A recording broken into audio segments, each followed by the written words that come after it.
Hola les hackers! On se retrouve ici pour le GDDH 5.2. Alors vous l'attendiez sûrement tous avec impatience, c'est donc comment hack un compte Facebook. Alors pour pirater un compte Facebook, vous avez sans doute vu que dans le GDDH 5.1, il y avait plusieurs méthodes. Ici, on va utiliser la plus facile et la plus utilisée à travers Internet en 2023, c'est-à-dire l'attaque par phishing.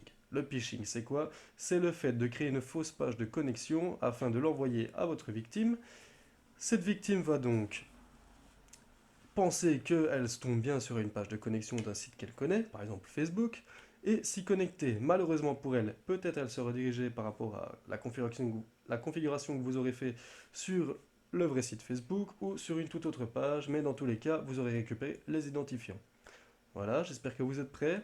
Donc ici, je vais installer un script, pardon, qui n'est pas dans Kali Linux, et je vous explique tout ça petit à petit, et on se retrouve sur le bureau de Kali. Allez, à tout de suite. Alors, on se retrouve ici sur le bureau de Kali, comme d'hab, les gars.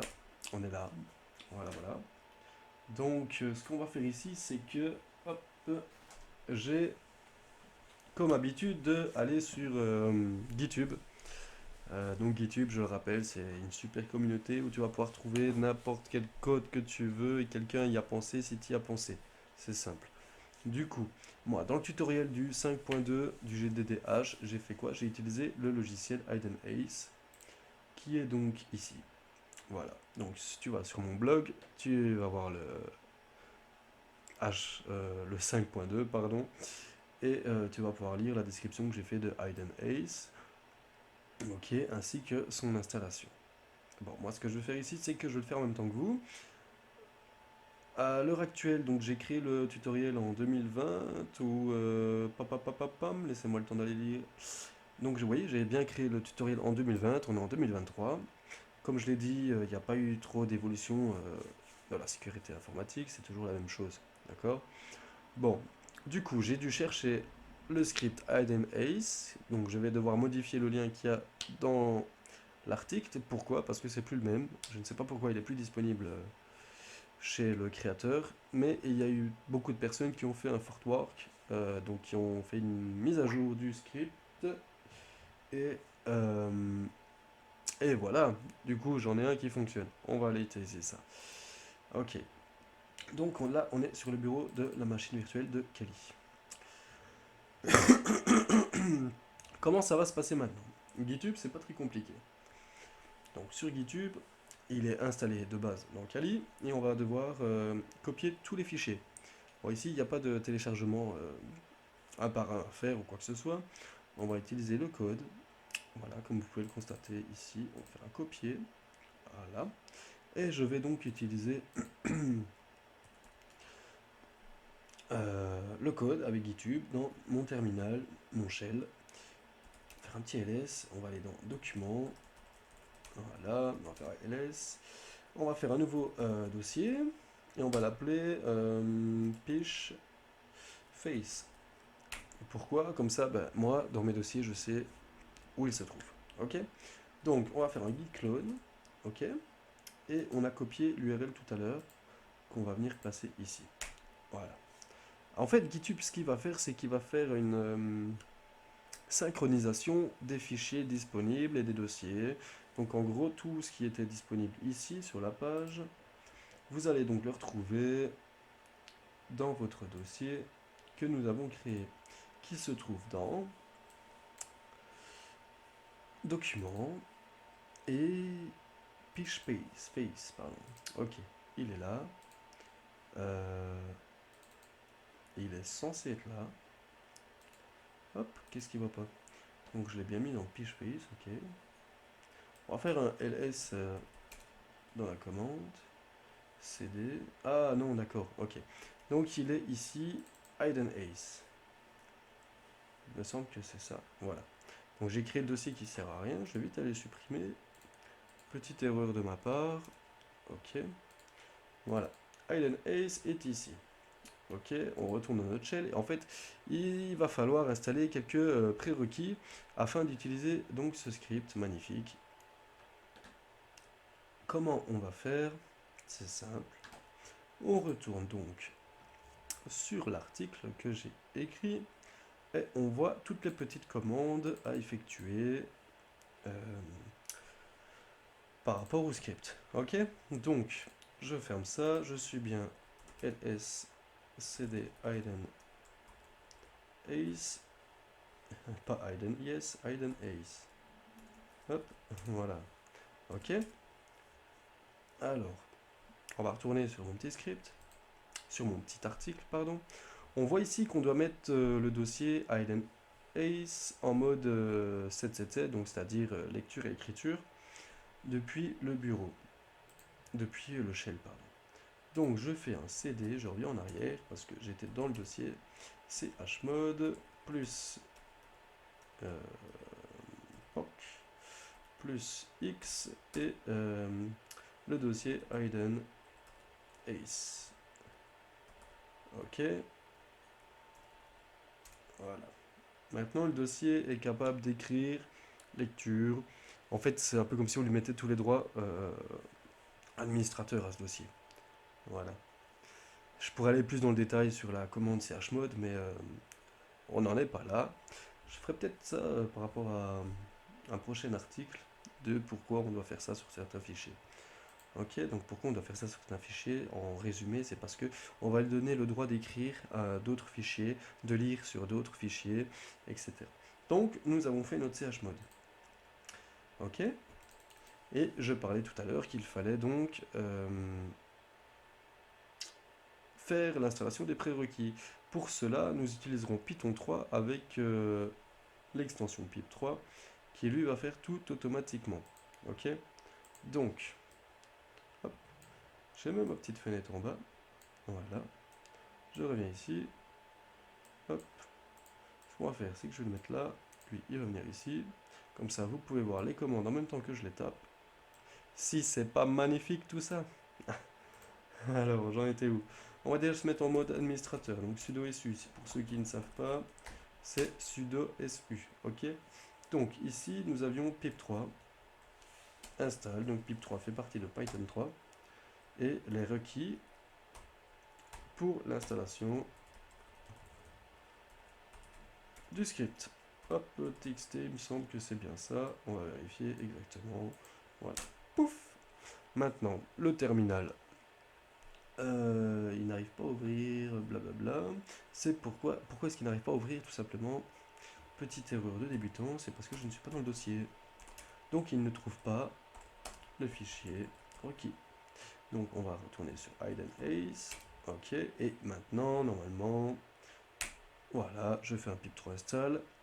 Et c'est ok. Il va nous installer tous les petits, toutes les petites combines qu'il faut pour aller plus simple. Ok. Alors, à la suite de cela, on pourrait installer ngrok, etc. Mais on va faire une install des requêtes. Pip. Il me semble que c'est pas le même script que le tutoriel. Je vais toujours tester. Mais à mon avis, il n'y a pas besoin de faire pip3 install request. C'est pas grave, on le fait quand même dans tous les cas. Ça ne peut rien faire de mal. Voilà. À la suite de ça, on peut installer pngrok. C'est pas nécessaire parce que ici, là, je vais le faire en local. Donc en local, je rappelle que c'est sur le même réseau. Donc par exemple, je vais envoyer le lien sur mon téléphone qui est connecté au même Wi-Fi, j'aurai accès à la page. D'accord? Vous allez envoyer le lien à quelqu'un qui n'est pas connecté à votre Wi-Fi, vous n'aurez pas accès à la page. Pourquoi? Parce qu'ici, on va le faire en LAN, donc connecté sur le même réseau. Voilà. On va donc lancer le fameux script. Maintenant, hidden hey. Hop, hop, hop, hop. J'ai l'art de marquer hidden yes, je ne sais pas pourquoi. Et il nous demande donc d'accepter les règles d'utilisateur. Donc I accept, ULA. Voilà. Vous allez voir, il n'y a pas trop grand chose de compliqué. Ici, on a fait les commandes. Ok. Je vais remettre la page de Kali en grand. Et on va voir un peu ce que ça donne. Apparemment, le script, il met un petit peu de temps à charger. Bon, j'aurais pu faire un script plus simple pour pouvoir pirater un Facebook par rapport à une page phishing. Mais vous pourrez voir que j'ai déjà fait un tutoriel sur comment faire du phishing avec Google. Et le principe reste le même. Donc, on verra si j'ai des tutoriels si j'ai des questions, des réponses de personnes qui souhaiteraient savoir un petit peu plus comment fonctionne le phishing, hors utilisation de script qui a déjà été créé par quelqu'un, c'est super simple, je pourrais vous en faire un. Ce que nous allons faire ici, c'est qu'on va faire une page phishing de Facebook, évidemment. Hop, et voilà. Ici, nous avons donc droit à 4 options. Une page standard, une page advanced, phishing poll, euh, une page de fausse sécurité, donc en gros, vous avez eu trop de tentatives, veuillez vous reconnecter, ou le phishing messenger pour avoir les credentials, donc c'est-à-dire les logins, les noms d'utilisateurs et mots de passe. Bon, on va faire une simple page. Voilà, donc number one, numéro un, et ici, voilà. On arrive sur le second menu de Idle Haze, et nous avons la possibilité de faire un enregistrement de frappe. Ça s'appelle un keylogger. On va faire le keylogger en premier. On peut aussi voir que nous avons le Fake Cloudflare Protection Page. Ça, c'est quoi? C'est une page c'est un système que d'autres personnes utilisent sur leur site internet afin de protéger leur serveur des attaques DDoS ou DOS. On n'en a jamais parlé encore là-dessus, mais en gros, c'est des attaques qui vont down, donc ils vont fermer votre site temporairement. Bon, là-dessus, on n'est pas là. On peut aussi envoyer les données enregistrées par email. Personnellement, je n'en ai pas l'utilité maintenant. Et du coup, ce qu'on va faire, c'est juste le keylogger. Ok. Voilà, le keylogger est activé apparemment. Et ici, il nous demande, une fois que la victime a inséré ses identifiants, où voudriez-vous qu'elle se retrouve? Bah, nous, on va aller sur facebook.com. Parce que si elle va se connecter à Facebook, eh ben, il faut absolument qu'elle aille sur Facebook. Sinon, elle va se douter qu'il y a quelque chose qui ne fonctionne pas correctement. Voilà, l'ouverture des ports. Bon, ici, les ports, à savoir que le port du navigateur, c'est le port 80, parce que tous les sites internet passent par le port 80. Je ne vais pas vous faire un topo là-dessus. Moi, ce que je fais, c'est que je vais taper 81 et 81. Ça n'a pas trop d'importance. Ok, voilà. Dans la partie suivante, il va nous demander quel type de serveur va héberger la page de phishing. Donc ici, nous avons localhost. Je rappelle que localhost, c'est le même réseau où vous êtes. D'accord? Chez vous. Voilà. ngrok, c'est quoi? C'est un réseau qui est hébergé ailleurs et nous pourrions utiliser par exemple ngrok pour utiliser un lien que nous enverrons donc à la victime qui n'est pas sur notre réseau mais qui pourra se connecter à cette fameuse fausse page. Bon, ici, dans le cas du tutoriel, on va utiliser localhost 00. Hop, voilà. On peut constater donc que nous avons un serveur web qui est lancé sur l'URL suivante 127.0.0.1 qui est l'URL de votre ordinateur à tous, donc à moi et à vous. Et nous arrivons bien sur une page Facebook qui semble vraie, mais vous pourrez constater que par exemple ici, ce n'est pas marqué facebook.fr, mais bien votre adresse à vous, donc c'est sur votre réseau. Ok. Une fois que la page est ouverte, vous avez donc le keylogger qui a dû se mettre en route. Je vais rétrécir cette petite page. Hop, voilà. Et le keylogger, ça sert à quoi? En fait, un keylogger, ça sert donc à enregistrer les frappes du clavier. Je vais tester avec une adresse que je... Voilà, vous voyez? J'ai bêtement mis ça. Donc on va marquer par exemple Hackmania. Voilà, Hackmania. Et je vois que ici, dans mon script, j'ai commencé avec un H que j'ai supprimé. J'ai réécrit Hackmania. Voilà, ok. On va marquer ici donc hackmania@gmail.com. Cette adresse n'existe pas, donc n'essayez pas de me contacter avec celle-ci. Et comme mot de passe, Pokémon. Pourquoi? Parce que j'ai